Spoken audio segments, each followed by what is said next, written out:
Hello, happy Hello. Fridays. Happy First Friday, everybody.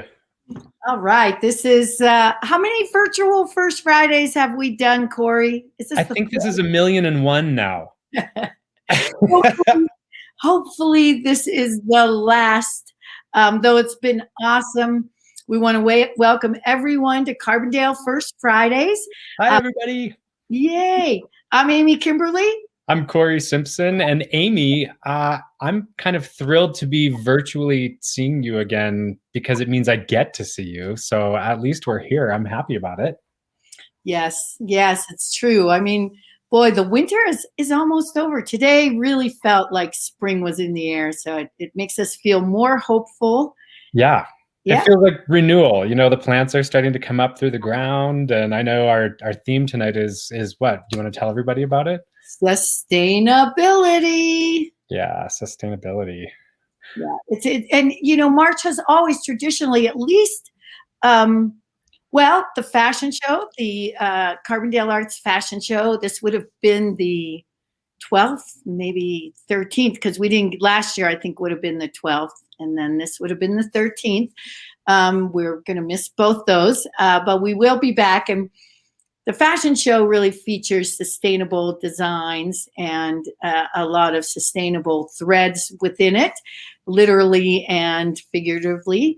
And then CORE has their big Imagine Climate 2021. I think this is the third year for it. And they have a whole month of events around climate change. So it does seem like now in Carbondale or the Roaring Fork Valley, sustainability is where it's at.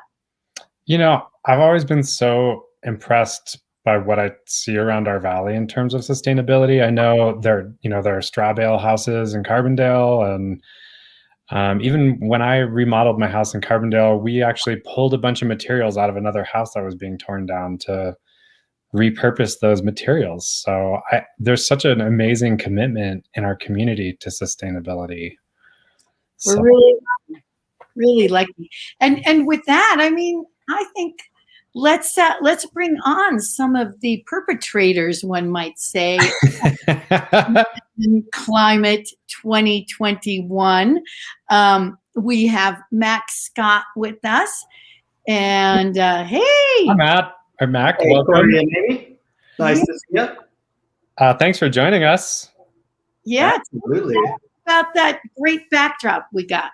So I had to use this backdrop because it is the community art piece from last year's Imagine Climate that the community members showed up and doodled at the launch pad last March. Yeah, that's awesome. And you can still catch some of the, I think all the murals, right, from last year are catchable. Yeah. For sure, you can go see the one at the Lion Stage in Basalt and the one at the Collective are both still up. That's awesome. And we have one right out here in front of the launch pad too. Brian Colley's still That's right. You guys still have Carzilla going. Yep. So Mac, it's a big month for CORE and Imagine Climate 2021. And as we established, I think this is the third year, right? It is, yeah. And it's such a huge production. I mean, you have the stories of climate change up on the 3 CMCs in the valley. There's a lot of curated opportunities, such as Nested Roots here at the launch pad in the R2 gallery. There's a collaboration between artists. This is a collaboration between artists and scientists locally and from CU Boulder. And then there are also art shows at CMC Aspen and Mortgage Commons in Glenwood, and some other tasty treats in music and film, which we're going to talk about. I mean, what goes into creating something like this? First and foremost, a lot of teamwork. We had an awesome advisory council this year of over 20 people.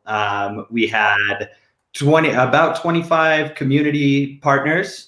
A few pretty big sponsors with Alpine Bank, Holy Cross Energy, and of course CMC, who lent their buildings and time and talents. And you know, a lot went into it, including 90 members of the community submitting photos for the mural and telling their stories and writing their stories, which was amazing.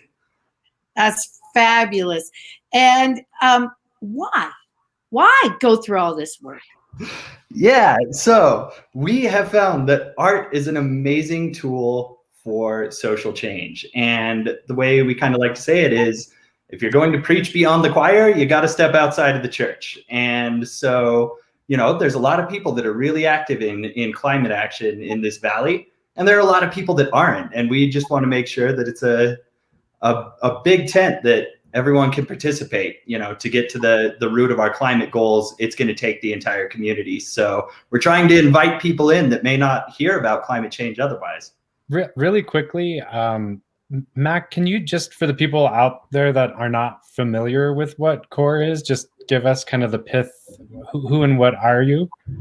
Absolutely. So CORE stands for the Community Office for Resource Efficiency. And our mission as a nonprofit is to lead the Roaring Fork Valley to a net zero carbon-free future.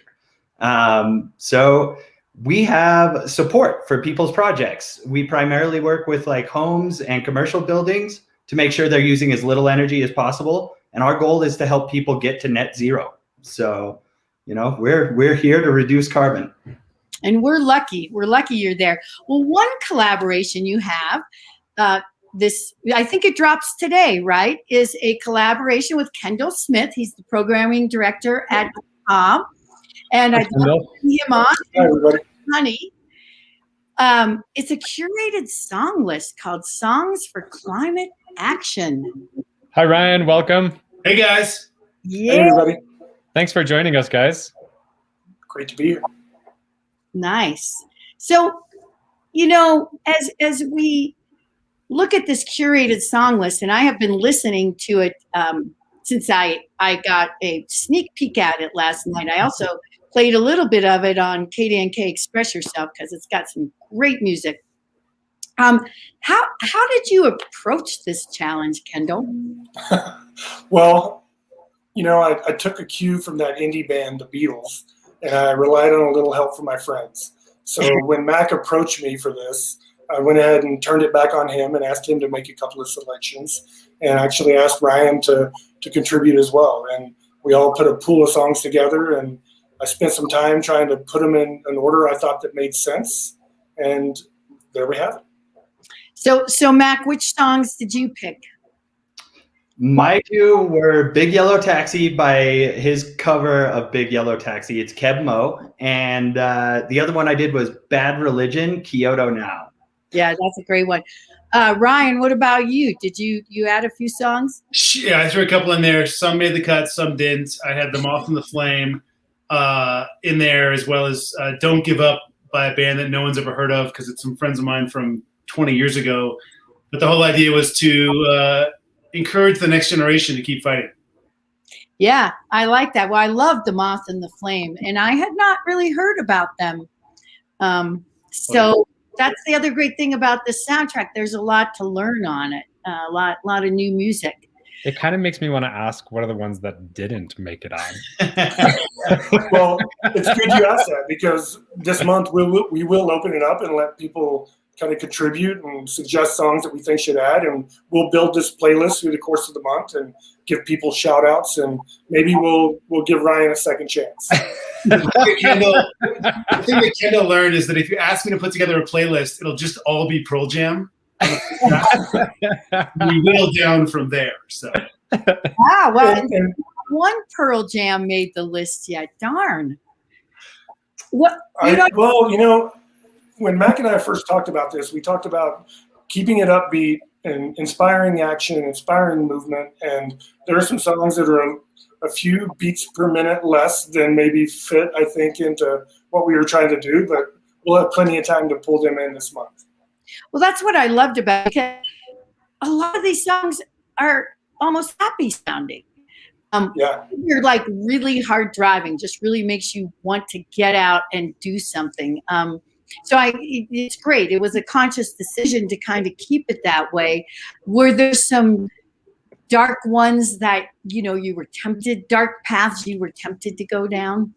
Well, I mean, the songs themselves, they're some of these really poppy, dancey songs have really dark lyrics, and it's an interesting juxtaposition there. But there are, I mean, we all know songs that might force you to think differently about this, or even almost lament what's happening. Instead, we want to inspire action. Yeah, yeah, which it does. Let's talk about Sylvanesso, the song Parade. Or, well, how do you say that? Parade, Parade with me. I say it the way she says it. Okay, And she says parade. with that song, I'm a sucker for a good hook, and that song has a great hook. And then as I kind of began to listen to it, again, more dark lyrics and kind of almost dystopian a little bit. And then I looked at the video, and that video has so much going on in it. You've got a little bit of everything, even cowboys on BMX bikes, which I wouldn't have expected to see. And I just, I'm a sucker for a hook. And also, when I think about a parade, I think about people moving in the same direction. And this is what we're trying to do. We're trying to get people all kind of going the right direction, the same direction. Right. And that's the hook, is that it's climate action, not climate change. It's really about inspiring people to take action. So I encourage everybody to watch that video, because I fantasize about going into a convenience store and rating it in that way and just eating everything I want. I like to, as you said, Amy, it's not climate moping, it's climate action, right? Yeah, yeah. Well, that brings us to Tom Morello, who is quite the activist. He's the former guitarist for Rage Against the Machine, and all his songs pretty much are activist songs. How did you choose just this one? Well, I chose it because he's one of these people that walks his talk, right? He actually lives his life the way that he talks about it, as does Gary Clark Jr., and it's a collaboration, and we're going to need to collaborate on this. And actually, at the top of the show, you mentioned that sustainability is where it's at. And right now, what it is isn't where it's at right now. Or where it's at isn't what it is right now. And we need to make some changes so that we are where it's at. Yeah. I think it can apply to any subject, but I was filtering for climate action, and it just spoke to me. Well, Kendall, I think you used to do the underground showcase up in Denver. I did. And so, on this list, there's obviously a lot of newer artists. There's really very few older artists on that. And some of this may come because you've been very immersed in the fresher music. But was this a conscious decision? Did you look at older artists and then say, well, let's keep this fresh? How did you come up with that? Well, it wasn't so much rejecting older artists. I think it was more, kind of flexing the muscles that I developed for 7 years running the UMS in Denver. And that festival was built on discovery. And I think, I haven't been asked to make a playlist for anything in a while. I haven't made a mixtape for somebody in quite some time, but I think I just lean on the newer music, and I just love discovery. And I think I'm hoping this inspires it. And as we continue to crowdsource the rest of the list, I think we'll start seeing more familiar stuff. That's awesome. Well, Ryan, can you just give us a quick update before we have to go on to Ka? And then Mac, I'd love to have you share where everyone can find all this juicy stuff and information and links for this month. So for 10 seconds, and just there's so much to talk about with our building, which will be done in June.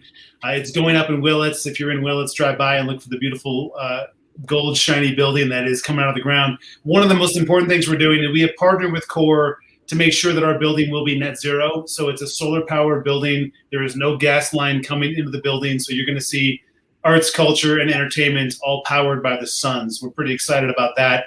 It'll be up in June. We're going to program all summer, probably outside, and then move inside this fall and get it going. Wow. I can't wait to see your lineup when you get open. It's going to be fun. It's so exciting. That really is. And Mac, how can people connect into all this great curated stuff?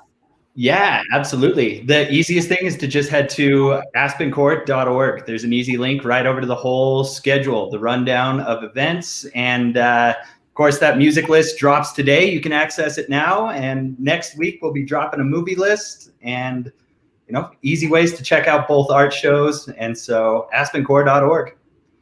All right. Well, thank you, you guys. It's so awesome to have you here. I can't wait till we all gather. We're going to be sitting on that lawn at Taka in no time, enjoying music and film. And we just always have to thank Core for being there with us all year long. So thank you so much. Thanks for joining, guys. Thanks, everybody. Good to see you. Hey, Amy, a couple quick things. Maybe we just want to mention to everybody that one way of supporting the local community right now during this program is they can always, of course, order takeout from our local restaurants. So if all of you out there haven't had dinner yet, maybe give a call to one of your local restaurants tonight. Make sure that we're supporting them. And it's a great way to just make sure that you're there for the community. And then also you see that, by the way, I want to thank Sean Jeffries, who's in the background, the magic behind ThunderStream. So thank you, Sean, for doing this. And I think Cameron might be out there working with some of the comments that are on on Facebook. And so thank you guys for being out there. And then you also see there are lots and lots of sponsors that have helped out with First Friday, in particular, Carbondale Arts, and then of course the Carbondale Chamber. But also we really want to thank FirstBank for being the primary partner for putting on First Friday. So this programming absolutely could not happen without everybody that you're seeing on the screen right now, and we just can't thank all of you enough. So take a look at these businesses, everybody, and make sure that you're supporting them, because they're helping to make Carbondale and the Mid-Valley what it is in terms of the arts, right? So true, so true. And do stay tuned. We do have our own version of Restaurant Week coming up in Carbondale mid-month. The Chamber and the Creative District have teamed together. It's called the Fashion of Food, you guys. So we're going to be showcasing designers, local designers that work in sustainability, and we're pairing them with restaurants to just inspire people to support these restaurants. So stay tuned. You'll see that out there on social media coming up. Well, I think it might be time to go to the winning drawing, right? We're gonna draw the winning name. And Amy, tell everybody what the competition was. So the competition was last First Fridays. We put out some artwork that people could color in. It was a coloring competition. You could be any age, I think, to be part of it. And you would drop your name off at FirstBank. And now they're going to draw the winning. I actually don't know if I know what the winner gets, but they get something good. I didn't even think to ask that question either. Yeah. Let's find out who it is that's going to get something. All right. Hi, my name is Andrew Reed. I work over at FirstBank here in Carbondale. Thank you for supporting the Carbondale Chamber through the promotion for First Friday with Carbondale Arts and the lovely coloring sheets that they prepared for everybody. I hope everybody had a great time doing it. We're here to do the live drawing for a handmakery gift card and a Carbondale clay gift card. So the first winner is Jesse. And then the second winner is Charlie. We will reach out to you directly to give you these prizes, and thank you for participating. Well, there you have it. Congratulations. Jesse and Charlie, we don't know who you are, but Jesse and Charlie did win. And we don't know what you won, but congratulations on winning. Yeah. And we always thank FirstBank. They've just been there for this community since they broke ground, and we really appreciate it. So thank you, Andrew. Yeah, and just to mention, everybody, FirstBank is located right there on Highway 133 as you're coming into town. So they've been really tremendous about supporting so many different organizations, and also just being really supportive of the arts in Carbondale. So we're happy that they're part of our community. All right. Well, coming up next, we're going to go live, I think, to the Brass Anvil. Yeah. Hi guys, welcome to ThunderStream. Howdy, guys. We're so glad that you guys are joining us. Are you there at the restaurant? Thanks for having us on Friday night here.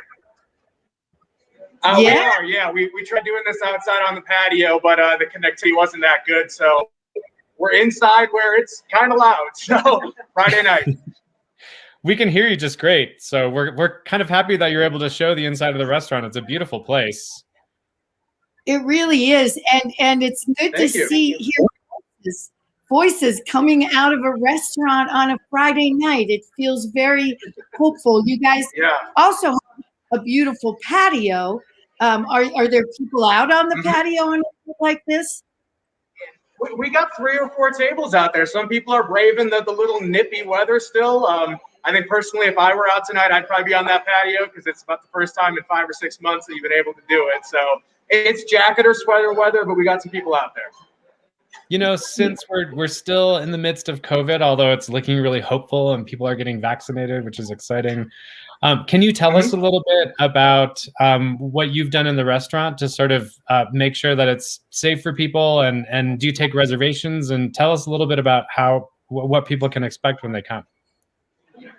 We do take reservations. We prefer reservations to know, you know, COVID's so crazy. One of the big struggles is staffing. We don't know if we're going to get 5 tables in the night or if we're going to get 25 tables in the night. So we really do prefer reservations to be able to be sure that we're able to serve everybody the way we want to. As far as COVID restrictions and the things that we're doing, obviously the masks are a big part. Frequent hand sanitizing. We've got the tables distanced. We encourage people to sit outside next to the fire if they're more comfortable being out there. But it's one of those things where, like, we kind of learned all this back in last June and July, and not that much has changed as far as what we're required to do and table spacing and all that. So it's kind of old hat for us at this point. Like, it's just the new normal of operating within these restrictions and keeping everybody safe and happy. And are you offering takeout as well for people that aren't comfortable yet being inside but want to enjoy your food? Absolutely. BrassAnvilCarbondale.com is the best way to do it. You can order online. We offer curbside pickup, so you just pull up next to the front door, give us a phone call, and somebody's going to run your food out to the car. We can set it in your back seat, whatever you're comfortable with. Great. And you have a focus on local. So we really are trying to accommodate everybody. Great. And can you tell us a little bit? It sounds like you have quite a focus on local and supporting local providers. Can you say something about that? Amy, sure. Are you still there? I think I got a video. Here. I don't know if it's been shown yet, where Maybe I stumbled for 7 minutes trying to explain our oh, sorry. Yeah, we source our beef from Nice-Lantic, and I've got a video that kind of explains all that. I think you guys are going to show it later. Everybody's familiar with Nice-Lantic, up on White Hill and out by the rodeo. They've got their cattle grazing out there. We also source a lot of produce, a lot of fruit from Hotchkiss, Palisade, kind of the western slope. I think people would be surprised how much is available out there. It's actually not that difficult to find, you know, local produce. We use local bakeries. We kind of try and keep it local whenever possible because that's a good way of ensuring the food quality is going to be better and fresher. All right. Well, that sounds exciting. And people can also have lunch there. So, you know, that's something everyone needs to keep in mind on Sundays. You're open Sundays, 7 days a week? We're open 7 days a week. Yeah. Lunch and dinner, 7 days a week. A lot of people kind of think of us, if they've been in here, they think about the Friday night, date night, steaks, bottles of wine, cocktails, all that. We're a great place to come and get a really fresh, you know, good local burger and beer, or burger and soda if you're on the clock. You know, especially with the patio being open in the summer. Our lunch is something that surprises people. Yeah, they're yummy. I had myself a steak sandwich the other day. Well, let's go check out this video. We're going to get to see your Chef Kiko. I actually did the video. Kiko's busy. So I kind of did it myself and tried to do my best. But yeah, please, you know, enjoy the video. It was my best effort. And we're going to get back to doing Friday night stuff here. All right. Thank you so much for joining us, guys. Thank you, guys. Hey everybody, my name's Ryan. I'm here at Brass Anvil Carbondale. We're at 348 Main Street, opened last June, and have been having a great time here, serving Carbondale for the the last 9 months or so. We're open every day for lunch and dinner. A lot of people know us primarily as a steakhouse, but we do a lot of lunch. We do takeout. We do easy online ordering and curbside pickup. So I just want to talk to you guys about our local products. That's one thing that's really important here at Brass Anvil is keeping things local. There's so much great proteins, produce, beers, wines, spirits all throughout this valley in Western Colorado, and we try and use as much of them as possible. So first and foremost, you guys probably know us as being a steakhouse. Fridays and Saturday nights, we sell a lot of steaks. And want to talk about which product we use. So we use Carbondale's own Icelandic beef. You probably know those guys from their ranch up on White Hill. And also you can see their cattle about a half mile from the restaurant out on County Road 100 towards the rodeo, the ice rink in the winter. If you're headed out that way, look to your left, you're going to see the Icelandic beef cattle. Those cattle are an Angus and Simmental mix, which gives them a very, very good flavor in their beef.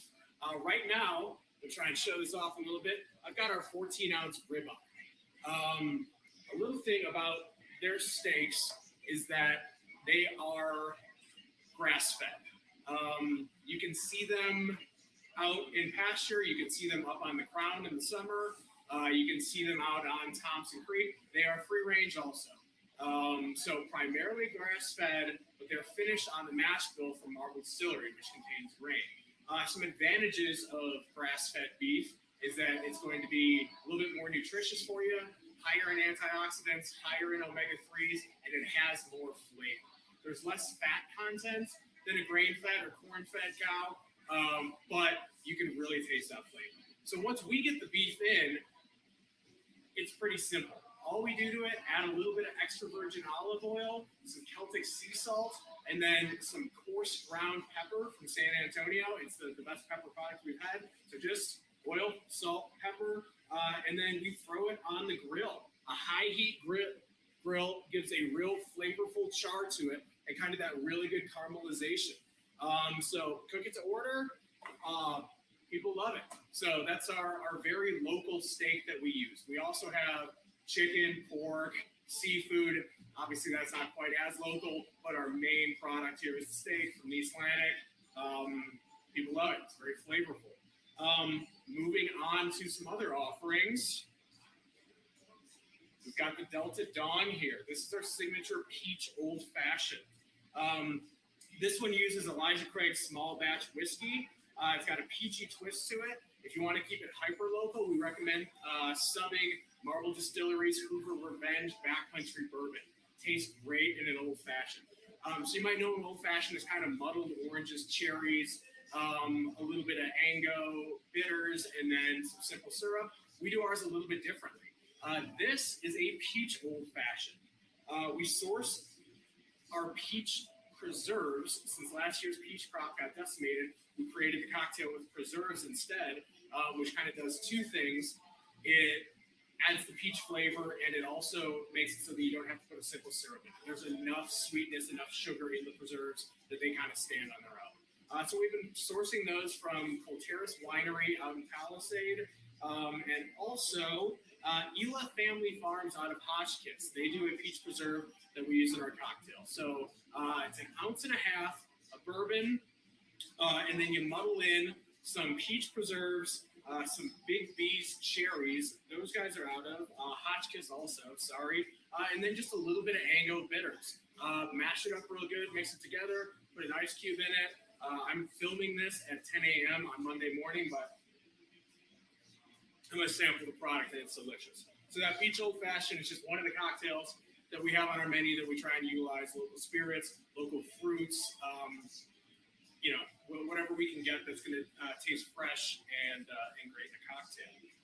And then I want to move on to one more thing here that we got. This, get a close-up shot for you guys. This is our cinnamon and brandy apple pie. So these are actually Weinzop apples right now, which we source from Rogers Mesa Fruit, and they're out on the western slope. The Weinzop apples are kind of a winter apple. They're the last apples of the fall season, and they're robust, and they store well for a while. So that's why we're using those through the winter in our apple pie. In the summer, we'll use the Black Jonathan. We like to switch it up a little bit with whatever's fresh, whatever's the best product that we can get our hands on. What makes this apple pie a little bit different, though, is the Brandy reduction. So because the apples are a little bit hardy and a little bit firm, what we like to do is reduce them in Peach Street Distillery's Peach Brandy.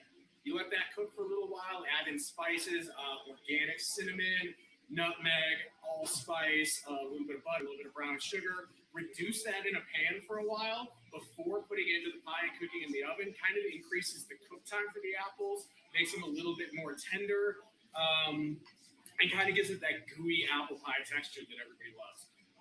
So that is, sourced from Peach Street Distillery out in Palisade. It's really the only local brandy that we know of, but it's phenomenal. And it does really well in cooking as well as sipping. It's a great digestive. So that's a little bit of rundown of some of the local products we use. We also use local breads. When in season, we get as much produce as possible from the Western Slope. We use Farm Runners. If you guys haven't heard of them, they're great. They actually pick up produce and meats and dairy from local companies and then distribute them throughout the valley. So it's kind of like a home delivery grocery service. They're really great. I recommend looking them up. But yeah, that's what we got. If you want to come check it out, don't forget, we're open for lunch and dinner every day. Come check out our local offerings. I think you're going to love it. Thanks. Wow, that looks so good. I was looking at that dessert, and actually, Amy, I'm doing a dry March, so seeing all those delicious cocktails is a little tempting. Well, I'm not doing a dry March, so I'll drink one for you. It did look yummy. Brass Anvil is located right on Main Street here in Carbondale. So hopefully the streets are filling up with people. I'm feeling like more and more people are coming out, and that'd be a great thing. Well, gosh, I am so excited about this next piece. Fashion show. Sue Drinker has been a goddess. She has been combing through every year of the fashion show except for one. And she's put together the best of, which we'll be releasing soon, from each year, which is about 10-minute pieces. And then out of that, she created these like 1 minute from each year. I will say, for some reason, this tape stops right before Oz, which is a fabulous year, folks. But it was a great. This will just, you'll see the evolution from the very beginnings of it, 10, 11, 12 years ago to now. And I really hope everyone enjoys. And the Green is the New Black fashion show will be back in 2022. Amy, really quick, because I haven't had a chance to see this video that you're going to show. Does it explain at all what the start of it was and what it's for? Or can you give us it sounds ridiculous because I'm sure a lot of the people that are out there watching have been to many of the fashion shows like I have, but maybe there are some people out there that aren't even aware of what it is. Do you want to say something about that? The fashion show is one of our biggest fundraisers for Carbondale Arts. It helps fuel our arts education program, which includes Rosie Bell. If anyone's seen the beautiful painted bus, we do arts education from Rifle to Aspen. And so it's a really important support for us, but it's also the time where so many creatives get together. We have a lot of local designers create amazing designs. Every year there's a different theme, and it has about 60 models, artists, dancers. CoMotion are huge partners with us in Dance Initiative. Don't you also have local hairdressers come in and they volunteer their time? I know my good friend Lance has come in and helped you before. Yes, lots of volunteers make this show happen. It's a spectacular show. It is. You'll catch a glimpse of it coming up. And then Fairy Tales, Mirror, Mirror is the show we have not gotten to do yet, but we will be doing it. And it just will add to this amazing collection that you're going to witness right now.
next big thing is here, that the revolution's near. But to me it seems quite clear that it's all just a little bit of history repeating.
The best place to be, wondrously free.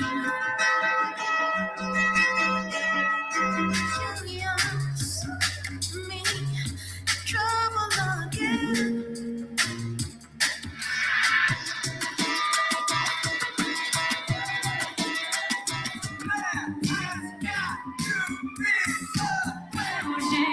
Into all of her beauty.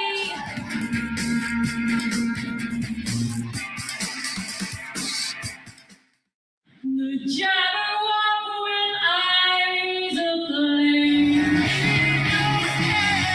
Talk to me, baby, come on and talk to me, come on and take me. Thunder comes around them.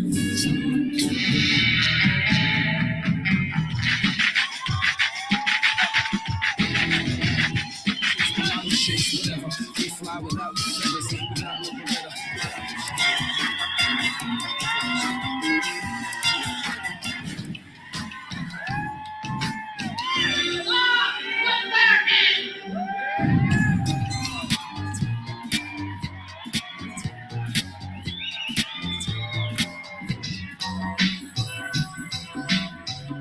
Skip the prophylactics for safe sex, manicure, pedicure.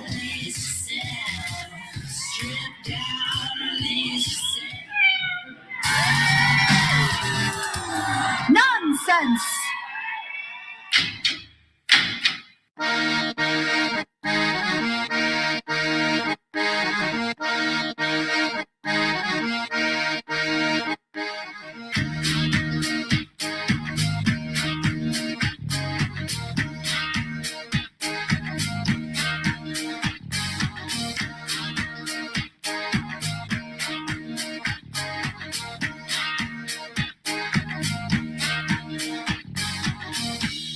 Come with me now.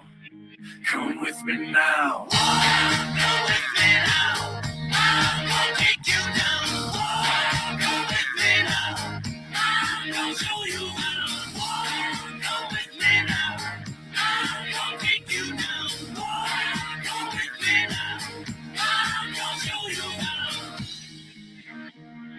Afraid to lose control.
Now just like in the sea.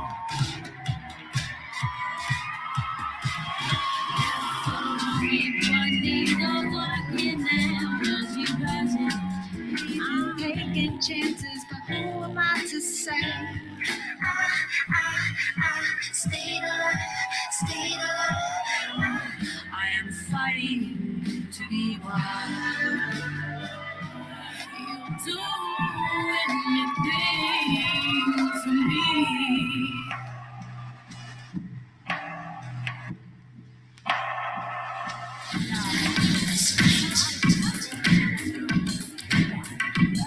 Merge into the right lane and continue.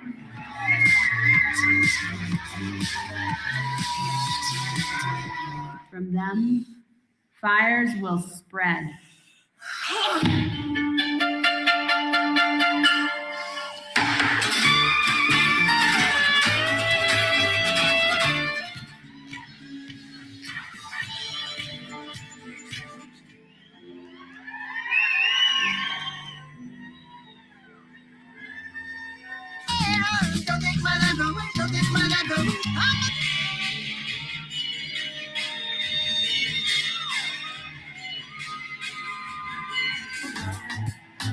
Freedom's mine today.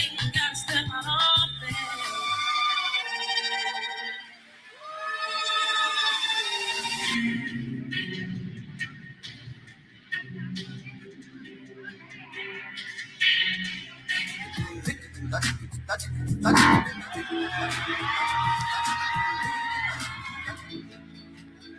I saw your soul without the skin attached. You got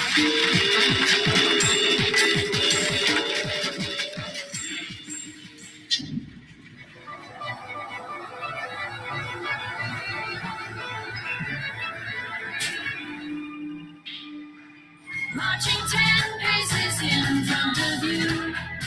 Stop to swing, swing, 'cause it be your way out, your way out. Yes, it's you, you take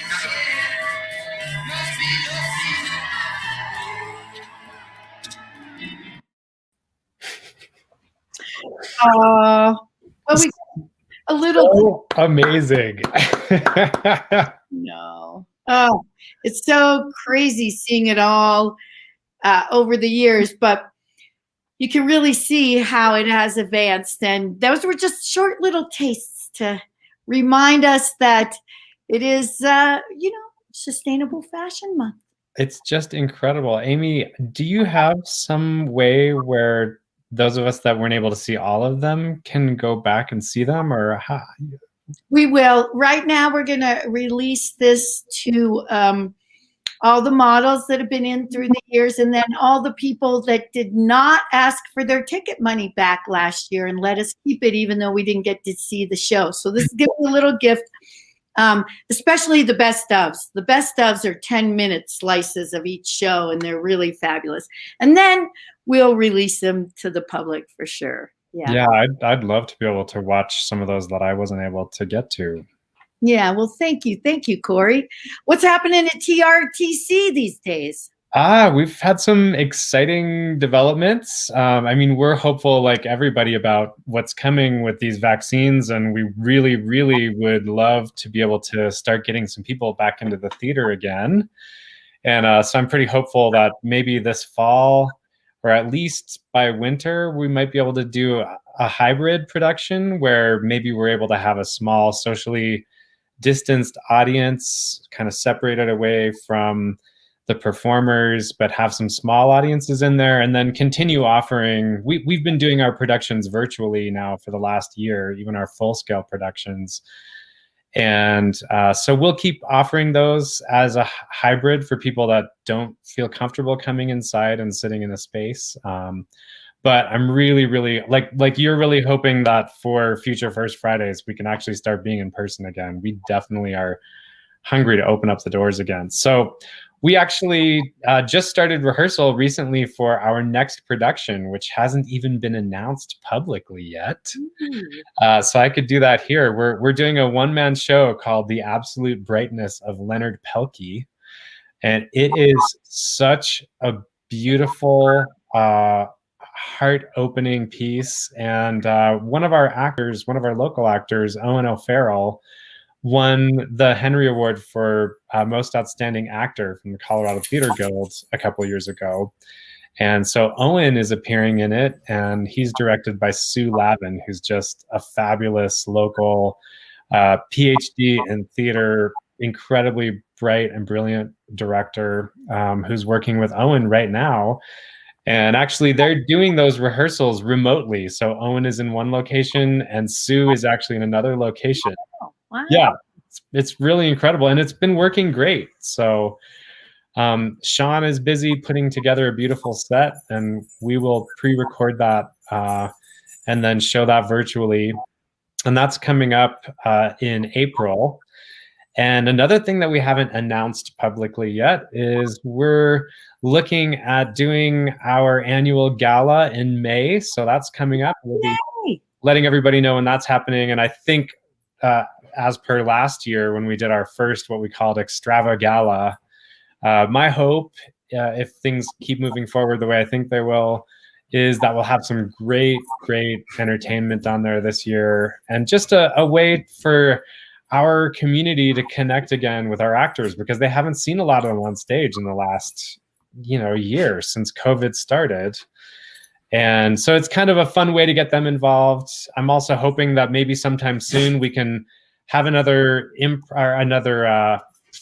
not First Friday, but a happy hour with our consensual improv group, and maybe offer a little bit of comedy and some laughter. I feel like things are lightening up now anyway, because we're all starting to feel like maybe there's some light at the end of the tunnel, and things are opening up gradually here. And so we're hoping to do the same. It's so important for us to just feel like we're in community together, and we're still offering programming for people and working hard at that. But there's nothing like the performing arts being in person, where people can be sharing that collective experience together. So we're excited for that, and we just can't wait for people to see this next production coming up. Well, that sounds great. And I want to remind everybody how important it is to show your support for live theater. These venues have just really been decimated by COVID. And so with the gala is a great opportunity for people to support something that we love here. So thank you, Corey. If people want to tune in and find out what's happening at TRTC, they can go to our website at www.thunderrivertheater, spelled the old English way, THEATRE.com. So thunderrivertheater.com. That's the best way to find out what's happening with us. Or you can always get in touch with us and sign up for our email list. Lovely. Wow, we get to go to another yummy restaurant. It's me hungry. But Atina, which is located in the, what is that little shopping center called there? I'm not really sure. Right next to Sopris Liquors. Yeah. They too have a lovely patio, really big, spacious space. So let's see what's going on at Atina, and then we'll be back.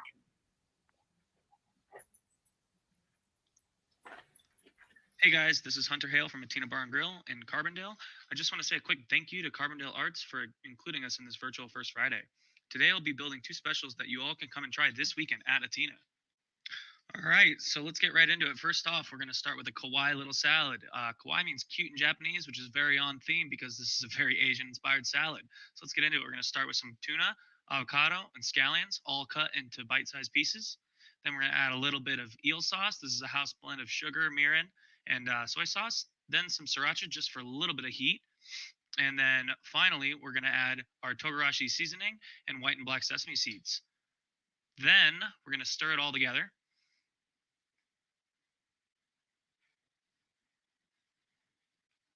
And now we're going to take pan spray and lightly coat a ramekin with some pan spray and pack in our poke mixture. The pan spray is going to avoid it from sticking to the sides of the ramekin as we try to make our tower. We're going to pack it in there, and then we're going to set that aside. Next up, we're going to take some mixed greens, just regular old mixed greens. You can buy them at the store. And our miso, lime, and honey vinaigrette. And we're going to lightly dress those.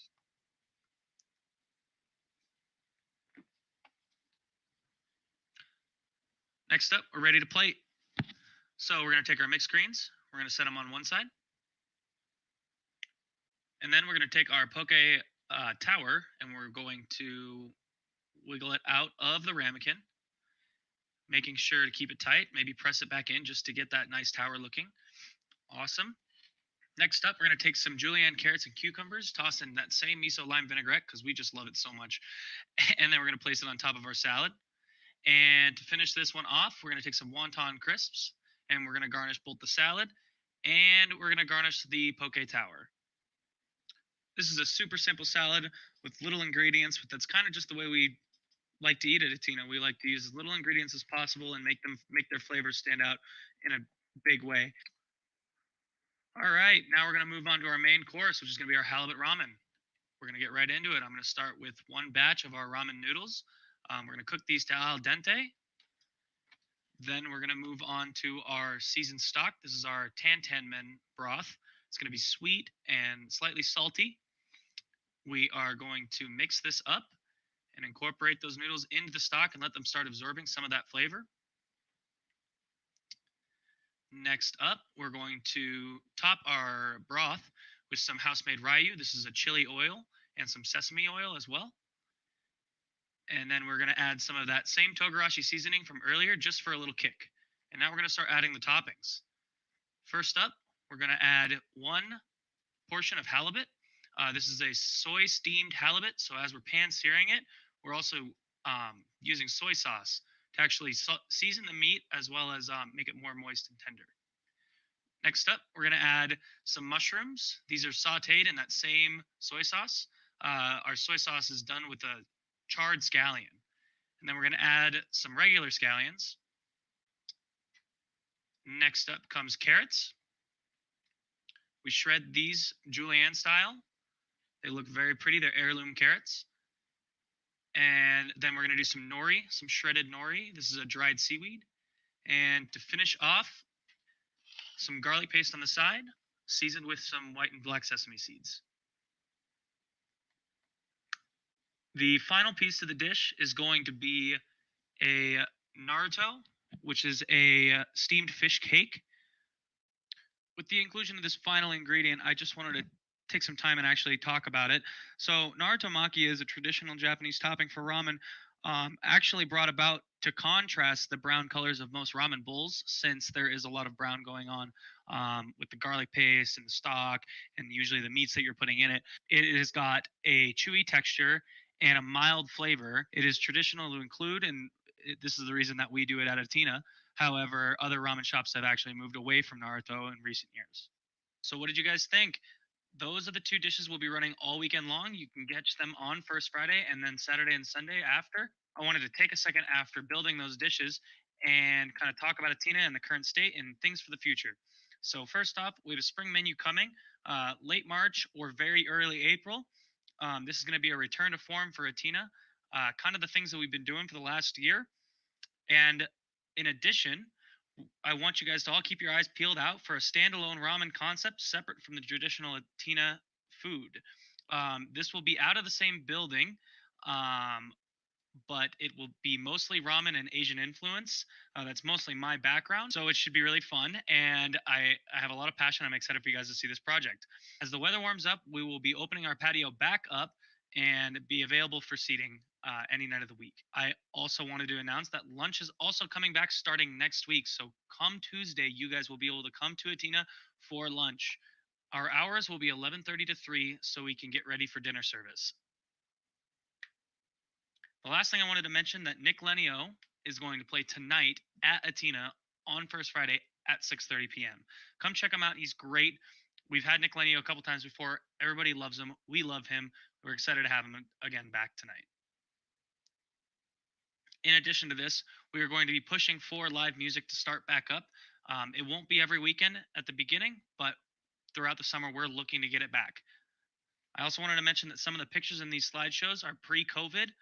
That's why you might see people not wearing masks. We are committed to safety and the health and safety of our community. So thank you guys so much for supporting us, and I can't wait to see you guys. Yummy, yummy. Amazing. I'm so hungry right now watching that. Me too. I actually have ordered Fat Thai, but I will say this ramen bar, what an exciting addition to Carbondale. Yay, Atina. Yeah, Atina, that looks incredible. I've heard really good things. I just want to mention I'm here in the gallery at Carbondale Arts.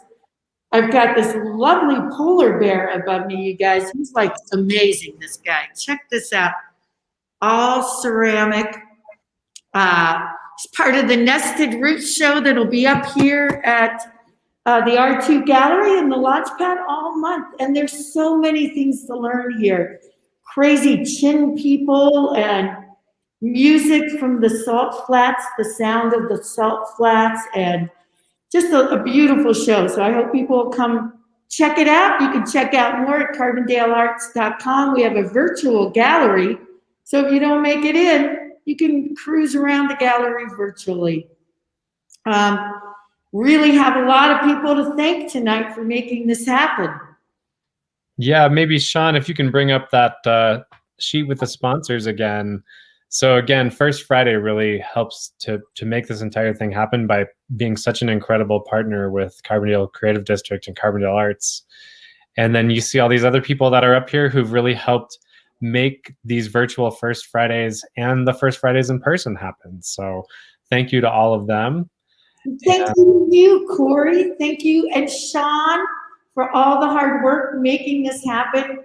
Really, ThunderStream gave the community a place to go on virtual First Fridays. So we really appreciate it. Amy, I just want to say that I know that to all of us at Thunder River Theater Company, that while COVID has really been a difficult time for all of us performing arts organizations, that this opportunity to work with you and really be continuing to offer programming for our community has really opened our hearts so much. And it just means a lot that we finally were able to have a way of working together and collaborating with you, especially, and with all the others. So thank you for coming to us and for making us a part of this. Well, you bet. You guys should all stay tuned. Switch over to Streamin' Steve's. Bruce Hayes is playing tonight. I want to thank everyone watching and say things like hi to Mara Tish and Hunter Hale and Carly DeBeck. And there's so many great people that have tuned in tonight, so thank you all. And really quickly, on that Streamin' Steve's, is the URL that they can go to see that grassrootstv.org, or is there another URL as well? I think that is the best one. Yes. All right. Yeah, so if you're interested in checking that out, everybody, you can go to grassrootstv.org. All right. Well, hopefully we're going to see you all on the streets next First Friday. Keep your eyes to the skies and stay safe. Stay safe, everybody. Go get those vaccines. Let's get past all this together.